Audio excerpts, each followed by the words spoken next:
I see we can listen to. I was like, man, like 14, 15 years old at the time. I was a kid. I was getting in there. Like, man, I get to fight, some real high level fighters. He lost to one of Garcia's guys not too long ago. Okay. Title. I didn't hear him. What did he say? He lost to one of Garcia's guys. He lost the title at 147. Right? 147 or 140? 147. Who was it? Who was it? We ain't got to say no names. You know who we're talking about? Yeah. He lost to Ramirez. I was just going to say, he lost to Ramirez. Shit, who lost to Ramirez? I think go ahead. Nah. I'll find out later.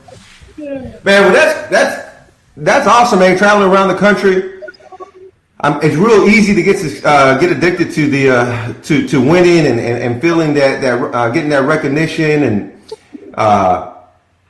so when did you guys decide to go pro?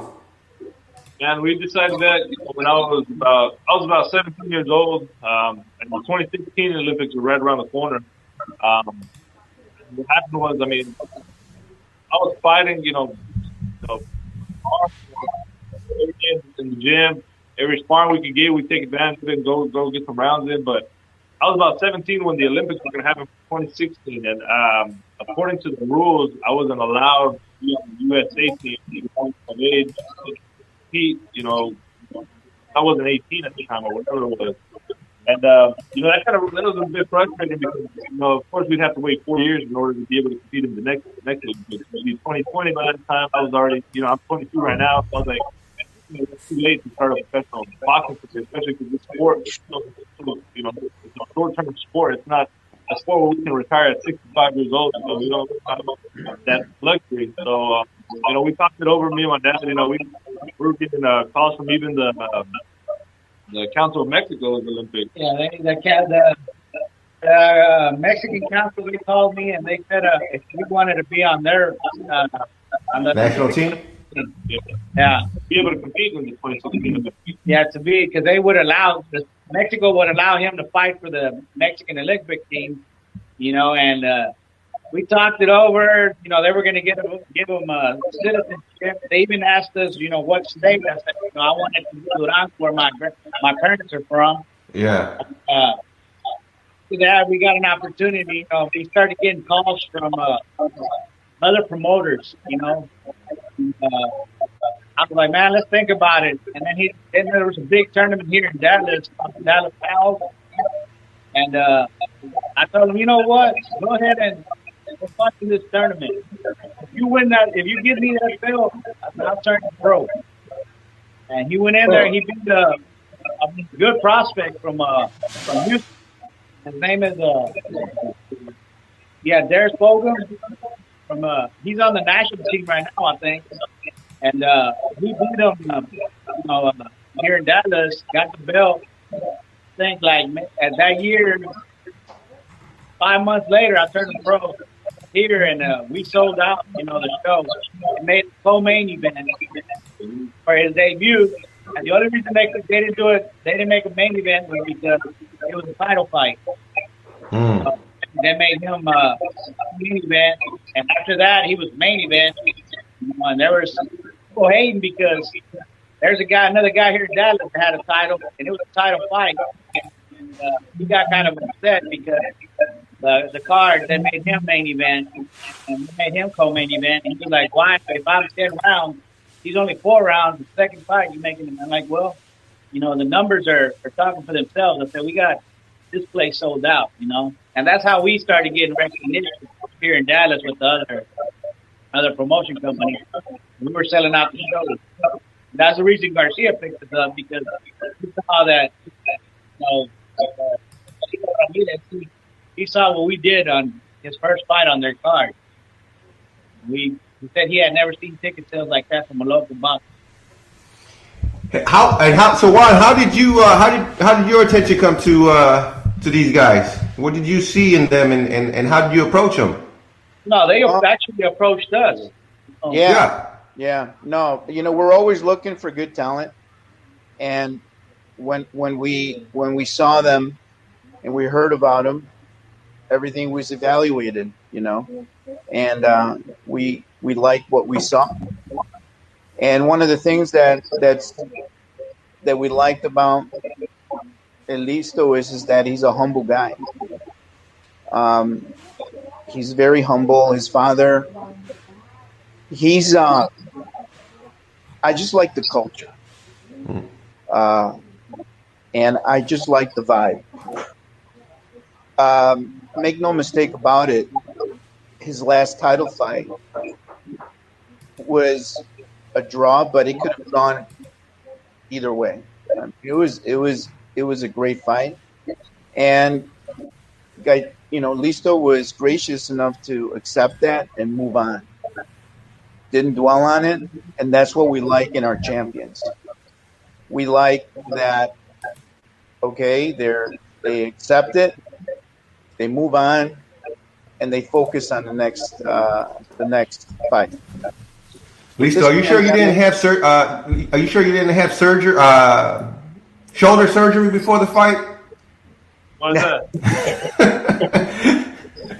Yeah, you know how Lomo Checo came out saying he had. I'm just making sure you didn't have any surgeries before the fight. Man, I straight up, boxing, and I've said it before.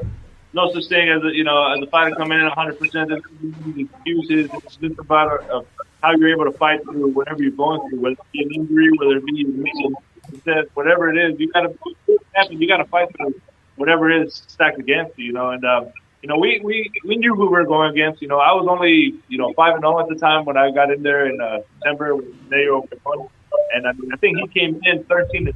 So he tripled the fight experience as a professional, against me, with Stack.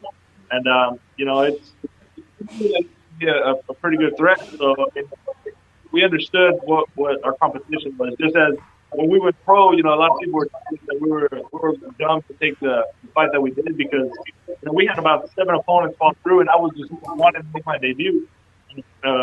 Finally the opponent that said that he wanted to take the fight against me on his debut. On my debut was guy out of I don't remember where, but it was Black Rhino from Fort Worth. Yeah, he was 1-0. He was coming in already, 1-0 with 1 knockout. So he was coming in pretty hot, and he actually fought in San Antonio his debut, and he fought against a guy that I guess he was supposed to lose against. He was the underdog coming in.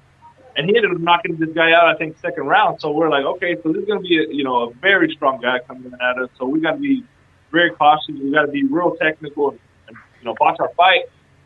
But man, as you see my debut, all that went out the window, and we went to a straight up slugfest, throwing 200 punches maybe per round. And it was just insane. And then the crowd wouldn't help. The crowd didn't help. We couldn't tell them nothing. We couldn't hear what we were telling them. Me and my helps me train Listo, Hector Vasquez. We're like, these people need to shut up. We couldn't hear what we were telling them in the corner. They were so loud. And then, at the end, it was so good. It was a war. He experienced everything in his first fight. He got cut the first 30 seconds from a headbutt under his eye. He didn't panic. The doctor said the cut was so big, he could make it a no contest. He said no, he wanted to fight. He got rocked, and he knew how to control that. He rocked the guy 2 times and rocked him once. And we came out with the victory. But we know that it was his pro debut. He was excited, and it was a war. But after that, people saw that we were the real deal. Yeah, man. But basically going back to what you're saying is just that we know the friends we're going up against, so they don't excuses if we draw, lose, whatever it is. We're there to fight the best. And what happens. But we're gonna make sure that we're going in there with the intention of coming out with that victory. And that's let me intervene there for a second. I that's what I like about that they're going to be fighting good opponents because they realize that in order to get to where, say, for example, Alfonso is, you got to fight that talent, right? Manny, you're a fighter. Coach, you're a fighter, and you guys understand all that, I don't know if you've seen both of these, Manny or Derek, get in the ring. You know, it's pretty good. But at the end of the day, that's what I like about Listo. You know, he's willing to take that challenge and keep moving up or moving down to get his name out there, and that's what we like about him. I wish I was a little had a little more cushion, but hell, in these first 7 fights, I think four or five of them was undefeated, including this guy we just fought, 4-0, 4 knockouts. You know, but you got to know what you're working with and try to gauge who you're fighting best you can. So I applaud anybody willing to get in there with guys undefeated. You know, and in boxing, even if a guy, let's say we look at him, he's 5-6-0, but he's dumpster juice. He still don't know how to lose yet. So you got to convince him how to lose, you know. So it's always dangerous getting in there with them guys with who hasn't been beat yet. So I applaud any young fighter, man, that gets in there and takes some tough fights, man. Because look, Hooker wouldn't fight Regis. That's what y'all talking about, I think. Yeah. That you gotta go ahead and take care of business, man. And if a fighter, you know, willing to go stake his claim like that, man, that should be applauded, bro. Absolutely. You know, like over the gone, he was I think he had 13 wins, 2 losses, and like when we took the fight against him, you know, and he almost dropped him, but I think we switched up something we shouldn't have in training, you know, and I regret that. I think it was our fault. You know, we could have kept doing what we were doing, and it was working. You know what? Switch it up. You know, we could have switched it up later or thought about it a little bit more. But you know, it was a draw. Learned from it.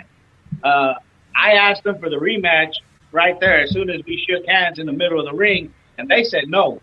They clearly told me no. I said, hey, we want the rematch, title belt. Come on, let's do it. They said no. And I was like, I even offered him a little bit more money in his pocket, and he still said no. But that let you know who they think won. Yeah, so, You know, we talked about this fight this past weekend, and one of the side stories or sub stories of the fight was the father son duel. You know, you both opponents had their fathers in their corners. Listo, why don't you tell me what it's like having your father as your, not only your father but as your coach, and how that relationship has been over the years.